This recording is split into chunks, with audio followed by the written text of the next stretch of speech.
Welcome to Reclaim the Pink Within. I'm your host, Dr. Christelle Oliver Dussault, and this is your space to pause, breathe, and return to yourself. One story, one insight, one conversation at a time. Let's begin. Welcome back. I have Shelley here with me today, who is a mum of two and a fertility nurse specialist in London. And she's kindly agreed to share some of her personal and professional experience with us today. I think we will all gain quite a lot of insight from her. So, Shelley, welcome. And thank you so much for taking the time to chat to me today. Thank you for having me. I'm excited. So what I've been doing for the last couple chats is I think it really helps, everyone understand who you are. If you can paint us a picture, a bit of what your life was like before you became a mom, before you had children, and how then that all changed. Yeah, so I'm originally from Dublin, and I moved to London when I was 19, because I couldn't do nursing in Ireland. They wouldn't have me because I kept failing maths, which probably isn't very reassuring as a nurse. But I promise I passed all my nursing maths.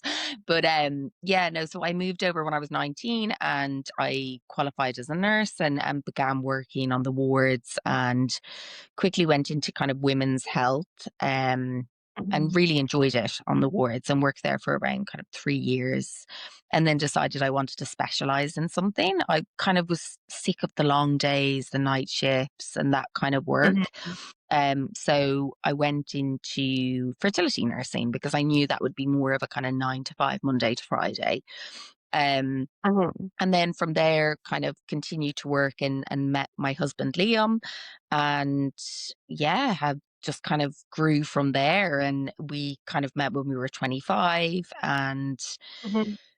yeah, like 7 years later, got married. And that was that. And what were your expectations of motherhood before you became a mom, or did you even have any expectations or thought of what it might be like? I knew I wanted to be a mum. But I definitely didn't want to rush into it. I definitely had Mhm. reservations about becoming a mum too soon. I think I Mhm. wanted kind of the perfect setup. Like I wanted to have a house. I wanted to be married. I Mhm. wanted to have a job that was secure. I kind of felt that was important to me. Looking back, Mhm. it's not important, but at the time, Mhm. um, Mhm. and so I think I knew it was always going to be hard, but I I wouldn't say I yearned to be a mother, but I knew that the Mhm. regret of not doing so would be worse than doing so, if that makes sense. Mhm. So I definitely wasn't like, I definitely want to have kids. That's definitely going to be for Mhm. me. But I certainly didn't want to live with the regret of not having kids. So there wasn't really any expectations of motherhood. I didn't think it would do anything apart from lighten my life and be kind of give me something that I didn't have. Mhm. And how did you find the transition then when you first came along? I think I found it e I kind of I remember having Jake, and I remember being in the hospital literally after Mhm. having him, and all my colleagues, because I gave birth in the hospital that I work, and all of my colleagues came Mhm. up to see me, and I remember them leaving after they'd seen me, and me going in my head going, I don't need to do this. I can go back to work and Liam can do this. And I Yeah. remember like honestly at that time felt real. Like in my head, I Mhm. was like, that makes perfect sense. Like, Mhm. um, and then when I got home, I think it was just it, it was hard. Like I can't. I think with me, like everyone that told me having a child would be hard, I believed them. Everyone Mhm. told me that giving birth was hard, I believed them. But the Mhm. reality is, until you're in it yourself, you can't you can't say to someone you're going to be really sleep deprived and it's hard, because Mhm. physically that feeling is so different Mhm. than someone saying it. Mhm. So I kind of knew in my head this is going to be hard, but the reality of it was much Mhm. harder. Jake wasn't necessarily a difficult baby, but I remember Mhm. I just could never sleep. Even when he slept, I couldn't sleep. I was just so on Mhm. edge all the time. Yeah. You know, he would make noises and I'd be awake then for 3 hours and I was just completely Mhm. sleep deprived, like all of the time. Mhm. But I just kept going. I just kept going and going as we do. And I just thought it Mhm. was normal. There was no kind of like, I didn't have anyone to really bounce off because Jake was actually 10 weeks old when we went into COVID for the first Yeah. lockdown. So it was kind of like I couldn't really do anything apart from walk. And that's all I did. I used to just go walking and walking, and he wouldn't nap and he would only nap when I walked. So I just walked forever, basically. Yeah. um, and yeah, yeah, I just kind of, yeah, I found the transition difficult, but there was so much going on. And I think I was really Mhm. naive. And I think I thought that it was all normal. And I think Mhm. there was joyful, like parts of it, but really I was like, oh my God, like this is a new way of life because of COVID, Yeah. and Yeah. also a new way of life because you have a baby. So, like, you're Mhm. dealing with all of these different things. It was hard. It was hard. Yeah.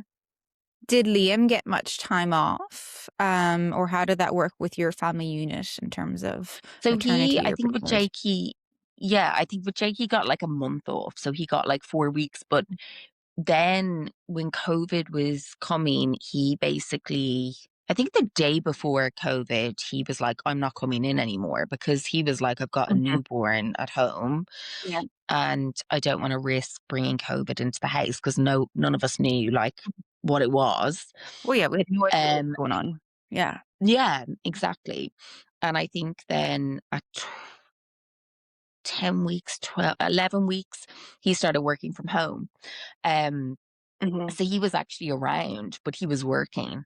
So I have to say that was good, because I can't Mhm. imagine how it felt for women on their own with a newborn where their partner has to go in, like whether they're a doctor, a nurse, Yeah. whatever. So it was Mhm. nice to have even just an adult in the house, even if Yeah. it wasn't someone necessarily helping you. But yeah, Mhm. he was around for that part. And then when did you go back to work, and how did you find that transition of going back to work after having been at home with Liam? Not Liam, sorry, So Jake. yeah, so I was 13 months I got off from the NHS, which is amazing. Um, Mhm. and I went back part-time. So I was I was part-time, or I was full-time, and then I went part-time. Um, Mhm. and basically I was full time, then I went part time. And going Mhm. back, I found really, really difficult. Not because I wasn't ready to go back. I think I was probably ready to go back probably earlier than Mhm. 13 months. Mhm. On reflection, I didn't feel like that at the time. I Mhm. absolutely hated going back and only being in 3 days a week, because I felt like I couldn't really get stuck into anything.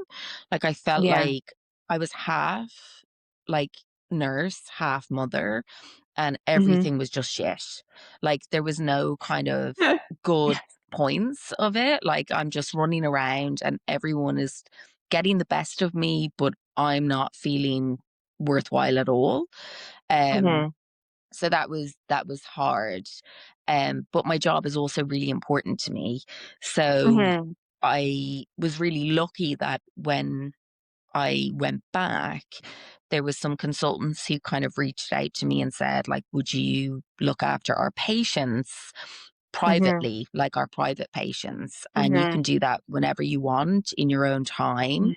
So I started doing that, and that kind of made up for the loss that I felt from going part time with the NHS. So I would Yeah. then basically fit in other patients and kind of became a solo nurse, I suppose, in some ways, and Mhm. doing nurse consultations and supporting patients through fertility treatment.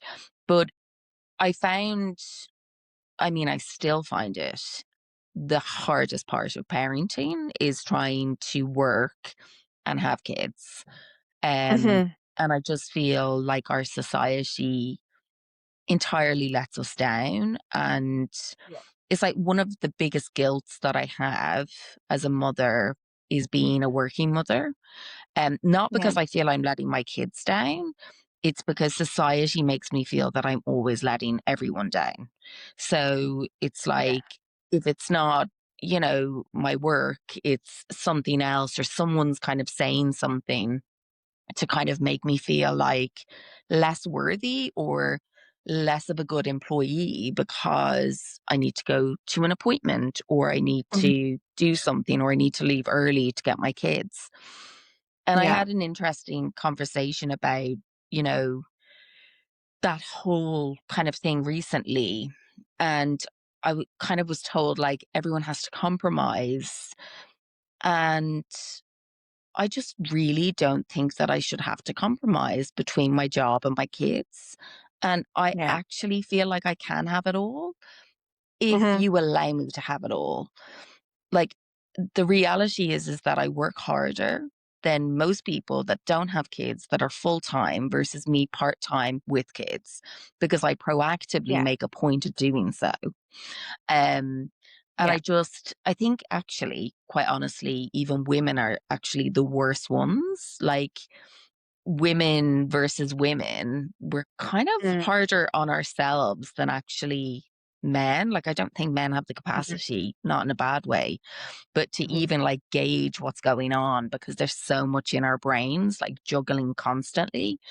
Um, Mhm. so yeah, like still to this day, I think work balance with kids is really my hardest challenge. It's just a lot. What does your balance look like for you right now, and are you happy with it? Well, on Monday I'm going back full time. Um, Mhm. I'm not happy, but I'm happy in the sense of it's one job, because before going back to one like job, I was doing like NHS, three different Mhm. consultants, doing different work for different people, and just literally like I can't keep on top of this. I've like, never Mhm. mind all the different patients, but like the different Yeah. systems you have to log into, Yeah. different email addresses, different, it's just too much.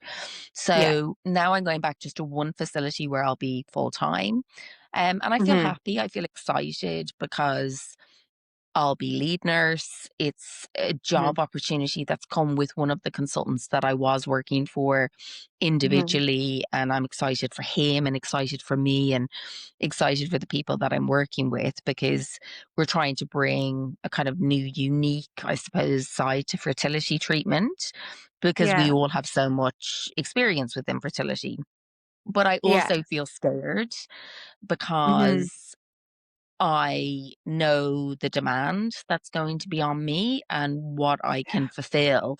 And I don't want to feel constantly crap about myself because Mhm. I'm not meeting everyone's needs. And that's my Yeah. biggest worry, because I know I can do it all if I'm given the space to make it work for me. Yeah. And that's kind of why I get frustrated. It sounds But like you need yeah, more than 24 hours in a day, Shelley. oh yeah, yeah, absolutely. But like, yeah, and also like that's not even allowing for, all the things that come with just simple day to day with your Mhm. children, like getting up, giving breakfast, the Yeah. day to day. going, them going to school, drop offs, pickups, and I'm facilitating everything as it is. I do after school clubs. My child goes to a private nursery till 6 o'clock. Like, I'm doing everything. Hmm. So why is it never good enough? For some people, I'm learning to Yeah. accept that it's good enough for me, and I'm doing everything I can that society will provide for me, and that will be it. Yeah. But I refuse to earn less money or be made to feel like I'm less worthy because of it, because it's just no, it's not going to happen. Um, but yeah, that's my New Year's stance on I love career and, that. and I think being a there's mom. just when you have a career and you're a mom, there's no one right size fits all, and it's constantly going to be in flux, and everyone is always going to Yeah. have an opinion. Mm, And you have to find what works for you and your family. And it can be really hard to shut out the noise yeah. sometimes. Then sometimes the noise gets a bit too much and you start to question your decisions. But you're Mm, someone I find who's always been quite grounded and been able to see, well, no, like what works for me, what works for us. So it sounds like I'm excited for you. This sounds like a really lovely opportunity.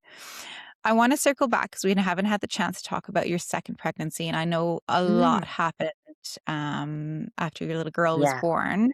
Yeah. So do you want to chat a little bit about baby number two and what followed in the Yeah. months after? Yeah, that was hard. So Annie was perfect pregnancy, no issues. Born at 39 weeks, elective section. I had elective sections on both my kids. Hmm. And for Annie, yeah, everything was fine. Like, my biggest concern was guilt over Jake, because you bring in baby number two and it's this Hmm. constant like feeling of not giving enough to the first, and etc. etc. And I think it was around kind of 4 or 5 weeks, she just was not herself, like crying a lot, not feeding great, just Hmm. something switched. Okay. And I remember we were having work done downstairs in the house, so I had her upstairs because it was quite dusty, and Hmm. just like not feeling right, like just being a bit like, oh, this doesn't feel right. Hmm. And I remember I was awake with her till it ended up being 3 in the morning. She hadn't napped or slept all day. This is like a 4 or 5 week old. Mm. And every time I put her down, she'd cry. And I kept thinking, is this colic? Is this what colic mothers deal with? Because if it is, like, how do they survive? Like, I can't do Hmm. it. And I was also like recovering still, from Hmm. the C-section and sleep Surgery. deprived.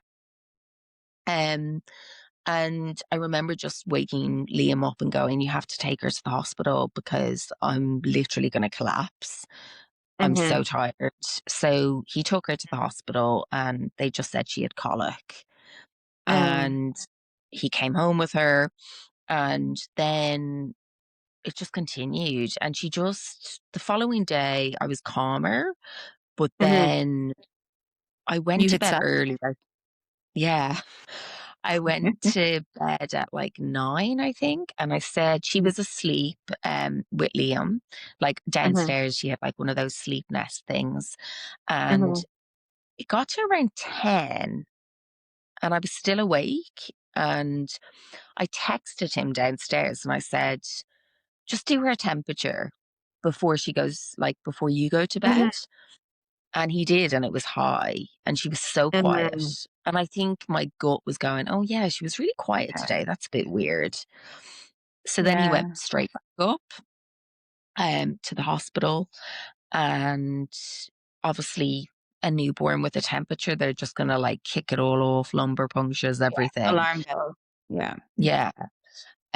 So they did a lumbar puncture and they failed, but because she was still having temperatures, they just gave her antibiotics, basically IV, Yeah.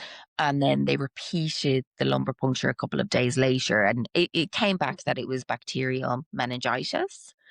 Wow. So, yeah, I mean, it never would have even dawned on me, to be honest. There was no rash, there was nothing apart from a Hmm. crying baby. Yeah. And so she was in hospital for a couple of days, and then We got to go home because they had like a community team that would come and give antibiotics at Mhm. home, which was amazing. So we came Mhm. back. I was feeling far better because I was like, oh, we've got to the bottom of that. That's amazing. Mhm. Mhm. And she finished her antibiotics, and that was that. And then, kind of as the weeks went by, I was like, she just still doesn't feel right. And she wasn't crying, but she Mhm. was like feeding, like I was bottle feeding. So she was like minimally like having feeds. So she'd have like 50 mils and then like not be able to take any more. And then you'd have to try again a Mhm. half an hour later and then try Mhm. again. And it was like really going backwards. And Yeah. I just noticed her breathing was just off. Um, like really, I can't even remember. All I talked about was this type of breathing. You're going to remind me. Um, all I talked about at the time was this breathing. What is it? Mhm. The introverted breathing under the diaphragm. Oh, There's a when they're name having for it. the intercostal recession. Yes, yes, yes, yes. So, So for those who are she, listening and are not medical, essentially when you breathe, your chest wall should move normally. But if there is a form of distress, it almost looks like the skin is being sucked in between the ribs, yeah, is what Shelley's and describing. yeah, and that basically was Yeah. happening. And Mhm. so I brought her back to the hospital in July, and they were like, she has bronchiolitis, and Mhm. that's it. And then they did an x-ray, and they were like, and they only did the x-ray because she'd had meningitis. And the consultant was Mhm. like, oh, the x-ray looks a bit funny, but it's because of the positioning. So we'll do an echo as an outpatient, and we'll do an ECG before she goes home. Mhm. And then they did the ECG, but like I'm watching the nurse do the ECG, and obviously I'm a nurse, and I'm going, like, that's not an accurate ECG. My child's like literally jumping all over the bed. Yeah. And then she came back and said, oh, ECG's all fine. And I'm like, hmm. So Hmm. left. And the day after, I had her sitting on the couch, and I was on my own, and I was just staring at her. And I Mhm. was like, because I knew something was wrong. And Liam came down, he was working upstairs, and he went, Shelley, if you're worried, just bring her to your hospital. And at that Mhm. point, because I was bringing her to local hospitals to me, but Mhm. UCLH is just, will always have my heart. That's where I worked. And I Yeah. just know You the know what staff you're there are comfortable. amazing. Yeah. Mhm.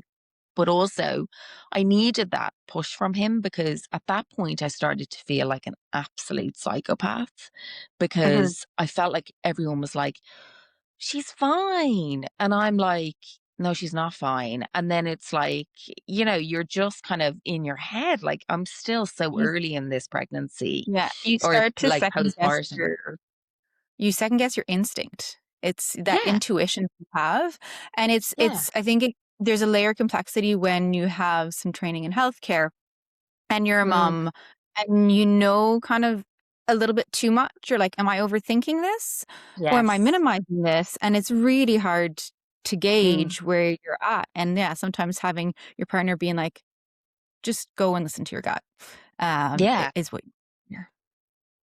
And it was so interesting because I went and I went on the train, went because it's not a local hospital to me. Mhm. And I brought her in, and I was seen by a registrar, and she was amazing. And she just said, I said, listen, I said, if there's nothing wrong with her, there's something wrong with me. So we're Mhm. both here as a combination at this stage. So I explained everything to her. She was Mhm. listened to me probably for 20 to 30 minutes. She just didn't say a word. She listened to every single thing. And she went, right, Mhm. leave it with me. And she went away and she organized x-rays, everything. She was so, so precise. And Mhm. we then were breaching A&E time. So we got moved up to the ward, Mhm. which I've seen happen. So I didn't feel worried. But Mhm. then when I got up there, a consultant came in and said, yeah, there's something on the x-ray, um, and I don't know what it is. And I was like, if a consultant is saying to me he doesn't know what it is, this Yeah. is pretty difficult. So Yeah. firstly, there was relief in a way because I was like, well, I'm in the right place and I've done the right I thing. I wasn't imagining it. Absolutely. Um, and they basically then got onto Great Ormond Street. Mhm. Um, and there was constant word rounds, you know, people coming around, especially in pediatrics, like they're always doing word rounds. And Yeah. um, one doctor came and she was like, oh, see that mass? Like she's got something in her chest.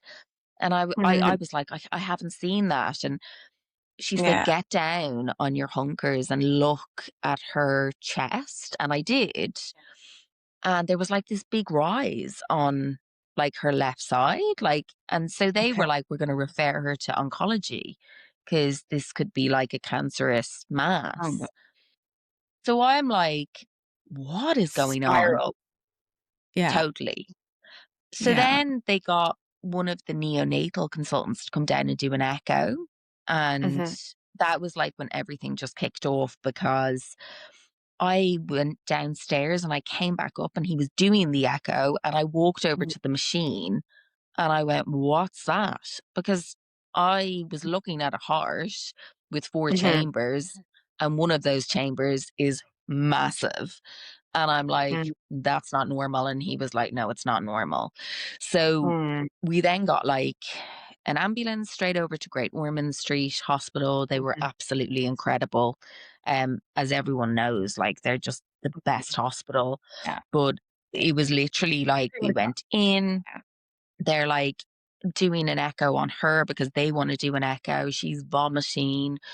And then I'm just straight into like mom mode, but nurse mode. So Yeah. I'm like, right, Yeah. you know, do what you have to do. It doesn't matter if she's vomiting, do the echo, just Yeah. get on with it. Yeah. And anyway, it turns out that she had left ventricular heart failure.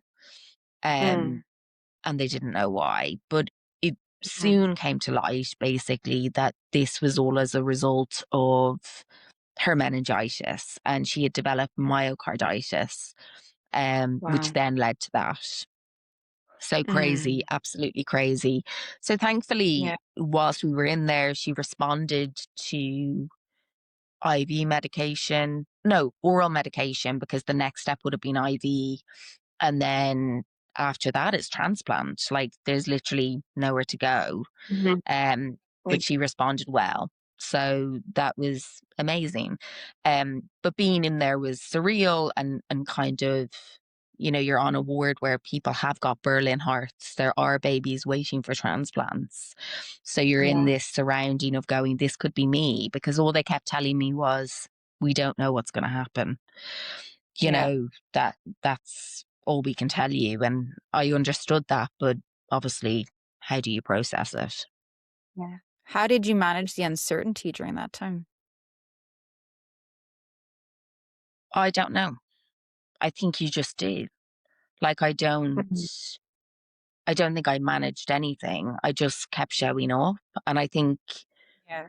I felt it was easier for me because I understood the lingo.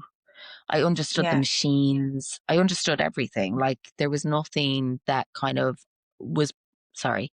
There was nothing that was kind of off-putting for me. Like I could get the whole medical situation. I could ask questions and not feel silly because I knew Yeah. that I knew the basis of everything. But you just do it. Like you kind of just get on with it. And in some weird ways, there was relief because Mhm. I was not a weirdo anymore. I wasn't a psycho that was Mhm. overanalyzing my child. I was Yeah. now at a point where I was like, well, at least nothing happened at home where, you Yeah. know, she became unresponsive or, you know, Okay. this is all being dealt with. Yeah. Yeah. Yeah. And how was it for Liam? He just followed me. Like he Mhm. just was just there. Yeah. Um, Obviously it was scary for him, Mhm. but he was a lot more positive Mhm. than me. Not that I wasn't positive, but I was just more practical. He was like, this is going to be fine. You know, he almost could deal with not understanding anything, whereas I want to Yeah. know everything.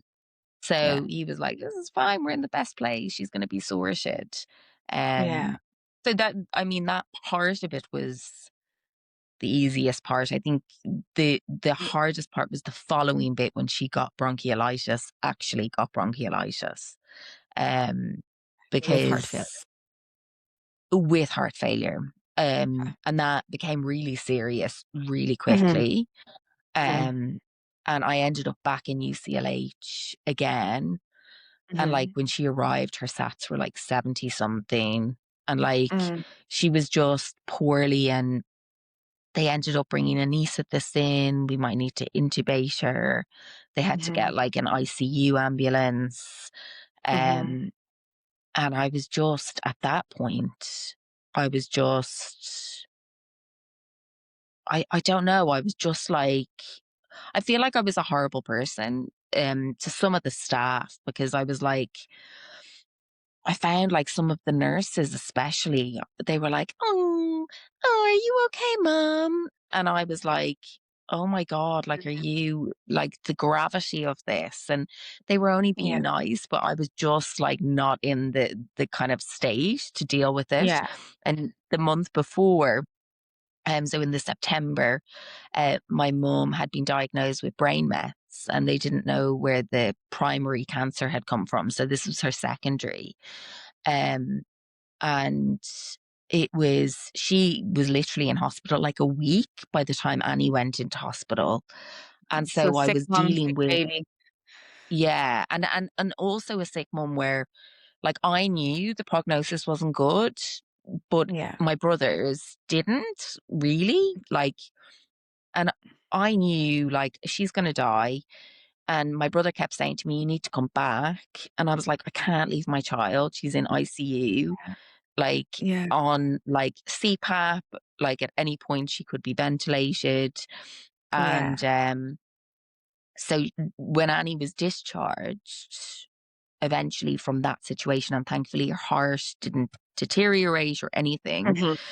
Mhm. Um, when we were discharged on that day, so we got home on the Friday, and that night my mum died, and I was due to fly back on the, I think it was like the following Monday, Mhm. because I had kind of left a bit of a gap, which was Yeah. sad and really difficult. But at the same Mhm. time, like I knew I was in the right place. Like I wouldn't have Yeah. wanted to be anywhere else. Yeah. Yeah. That must have been so hard. Oh, crazy. Like there was one point where I like said, I was like, I need someone to speak to me because I can't Mhm. deal with this. And they A brought up lot to process. like a psychologist in Great Ormond Street. And she Mhm. brought me into her room, and she was like, I'm not even lying. She was like, I don't even know what to say to you. She Yeah. was like, this is just, I don't know how to help this situation, because this is like Yeah. the shittest situation to ever be Yeah. in. Yeah. Um, so It there was a it brings lot. when it rains, it pours, a whole new Yeah, meaning. yeah, absolutely. Yeah. Um, but it was, yeah, I suppose, you learn so much from those times, and kind Mhm. of your strengths. I think I like decompartmentalized like half of it. Like I Mhm. think there was half I pushed away until I had to deal with it, and vice Mhm. versa. And I think that's our body protecting us. Did you find that intense period with essentially a baby under the age of 1, sick, mum, which is such a special relationship, essentially dying and not getting to go over. Did you find that that all came flooding back in like the months and the years afterwards, or do you still find that sometimes waves of it come back, or are you the type of person who like managed to put it in little parts, processed it, and then moved forward? How did that look for you, Oh no, like or how did that? I couldn't. I still don't even, if I'm being honest, I still don't even think I've touched the surface of all of Mhm. that. Like Yeah, Annie's 2 years and 7 months now, and I Mhm. still just think I'm coming through. And so when I had Jake, I remember being like, I just can't do this. Like I was crying all the time and I rang my GP and I'm quite an open person. So I was like, Mhm, this isn't normal. And she was like, let's prescribe you some antidepressants. And I was like, okay, well, mhm, let's see how I go. And quite mhm, honestly, like I think throughout my 20s, like I've always suffered with anxiety and I've always mhm, been kind of like, oh, well, there's a reason. Why do I feel like that? I have to get to the bottom of it, etc., mhm, etc. And mhm, I did the same with Jake. And then I mhm, remember sitting there after I'd had Annie, and maybe she was like a year. She could have mhm. been older.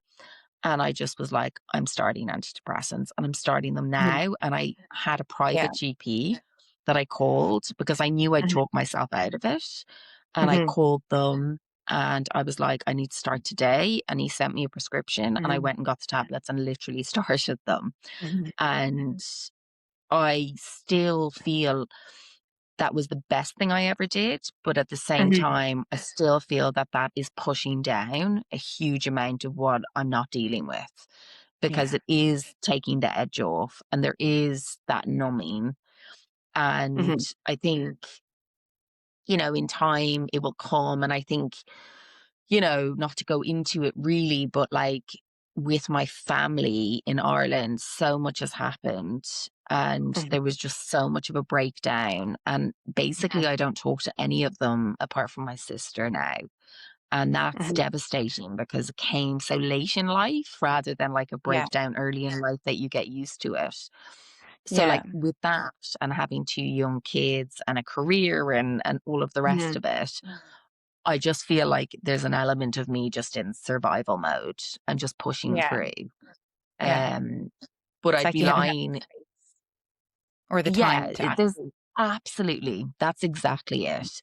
You need to almost go away and like sit Mhm. down and journal for like 2 weeks to really kind of, you know, write Yeah. your book and write your Mhm, feelings and get it all mhm, out. But you know, I'm still really grateful that I'm on sertraline because mhm. it's changed my life in so many ways. Like I'm less anxious, and I can take things a little bit more slowly. Yeah. And I mean, you all of this happened in a very vulnerable period where, and I think we're only getting studies that are coming out now showing all the changes that happen in your brain matter and in the connections. Mhm. And it makes a woman extremely vulnerable to any life Mm, stressor or lack of support. And you had like the extreme, you know. yeah. So yeah, it probably will take time, but you're someone who's, I mean, just hearing your story, extremely resilient, having navigated that. Do you have anything that you do for you? Or do you find that you have space for yourself these days, or is life still quite chaotic? Like my space at the moment is just being left alone in the house with no kids Yeah. or husband. Like for me, that's like my happy space to just sit Mhm, down, watch TV. Like mhm, even cleaning is like nice when no one's around Mhm. me. So I'm at that stage where like everyone's on top of me all of the time. Like Yeah. I said to Liam the other day, like, why are these two kids sitting on top of me and you're just sat Mhm. over there on the couch watching telly? And like mhm, I've got Annie on one leg and Jake's like Yeah. cuddled around me. And I love it. I do love it. But there's times Yeah. where I just am like, I need Touched it. space. I'm overstimulated. Like it's too much. So I don't really know. I haven't gone back to anything in particular that I like to do. Mhm, Like reading, I used to love reading books. I can't Mhm. even read like Yeah. 1 or 2 pages. In Yeah. reality, that's my life at the moment. Capacity there. But, Yeah. you know, I strive to get there eventually. mhm. Do you feel like throughout this whole process, you lost parts of who you were, or was ever a time where you didn't really recognize yourself? Yeah, absolutely. Like my whole identity changed. I'm still trying to get my identity back and actually seeing myself differently Mhm, because my children trigger so many parts of me that I know I need to work on myself. Like, mhm, so feeling rage or feeling angry or irritated by something mhm, that like is totally out of their control because they're like Yeah. children that irritates Yeah. me is something that I need to work on, and trying to get into that inner space in me, like, or inner child, to try and Yeah. really work out what's going on there. Like, Mhm. that's something I never thought about before I had Mhm. children, really. I thought I was fine. Yeah. Um, so that, and independence, and totally, like, my identity has totally changed. I think I'm still truly who I am, in the sense Mhm. of I've always been quite like an outspoken person, and Mhm. quite confident, but also, like my own space. Like, I'm a bit of Mhm. a control freak. I'm still like that. There's all those kind of elements. Yeah. Um, and yeah, like, I'm maybe not as outgoing as I come across. Mhm. And all those parts still stay. But loads has changed. Mhm. If you had any words of advice, say someone is in the throes of it, is there anything that helped you get by during those difficult times, or still help you to get by just the chaos of the day to day? I'll tell you what didn't help Okay. first, before Mhm. I tell you what helped. Okay. I When like people that. would say when people would say to me, "This is just a phase," Mhm. when you're in it, it doesn't feel like a phase. When you're sleep deprived and your child's not sleeping, there is no end in sight, because that Mhm. is your current living. Like, Mhm. you never, especially with your first child, because you don't know what's to come. You have Mhm. no, space to kind of look ahead and go, oh, yeah, well, I Mhm. know that they eventually get over that. That was such a Mhm. hard one for me, because I'd be like, oh, it's just a phase. And every day I'd be like, is the phase over yet? Is the phase over? And then you end up rushing through it, Yeah. rather than enjoying it. I don't know if I have like advice for people, um, because I'm still learning so much myself, but I would Mhm. say contact, try and Mhm. go out, walk, Mhm. see people, even if you don't want to. Go, even if Mhm. it means going to the supermarket and buying a pint of milk just to get out of the house. That really helped me. I still Mhm. went to baby groups. I didn't want to be there. I Yeah. had NCT group where I had like a connection of mothers who we all met when we were pregnant and then had our babies and Mhm. things like that. And Mhm. I think connection is important. But Mhm. I also think that if you don't want to connect with people, don't be too hard on yourself, because there's this kind of stereotype that you need to be at every single baby group. And if your baby's not at baby massage and going to Mhm. the next kind of group, they're not going to develop. They will develop. They just need love and feeding, and that. And I think that's especially hard with your first. Yeah. Did you find you were more comfortable going into motherhood with Annie, even though it was total chaos that first year? Yeah, yeah, I was. Um And also it was nice because she wasn't as difficult as Jake was, in terms, like, I mean, Jake still doesn't sleep. Well, he does, but we have to lie with him for like 2 hours before he falls asleep. But Yeah, my eldest is like that she too. yeah, it's very tiring, as Yeah, you know. But yeah. with Annie, like, she just kind of snuck in and just fit into everything, and it was really nice. And like, I didn't realize how much I needed her until I had her. Yeah. That's how I felt with her. Mhm. Um, and both of them, that's not to say Mhm. I don't feel like that with Jake, but there was a Mhm. change in me with her. Mhm. Because I think I was coming out of, you know, even though, like, I genuinely think I had postnatal depression with Jake that wasn't treated. And Mhm. then I went with her and just kind of softened everything and was a bit less harsh on myself, I think. Yeah. I think we put unrealistic standards on ourselves and put standards that are very Yeah. high. I Yeah. also think, and I don't know if you find that the screening tools that we have for postnatal depression, like, it doesn't even really Awful. touch anxiety. Um, and they're done really early on. And a lot of what I'm noticing from conversations is that it needs to be screened at multiple touch points, not in just those Mhm. first couple weeks. Yeah. And I think a lot of women go under the radar without even realizing it. And then they come out of the fog and be like, what just happened? I was not like me. And it takes a couple of years for each child. And each woman is different, of course. And there's so many different circumstances. But Mhm. I think your No, I story is totally probably, agree. yeah. Your story is likely to resonate with a lot of women. And Mm. even just hearing that despite all the challenges you faced, you got through it. And that, Yeah. you're now entering a new job and you're going to have challenges again. And life is not perfect and there will be ups and downs. And you learn to ride the waves, and you seem to be very adept at riding those waves. So, Well, I um, think so, but I think unfortunately for women, I think that we have to ride the waves because we have no choice. But it's what yeah, we do afterwards that's important, Mhm.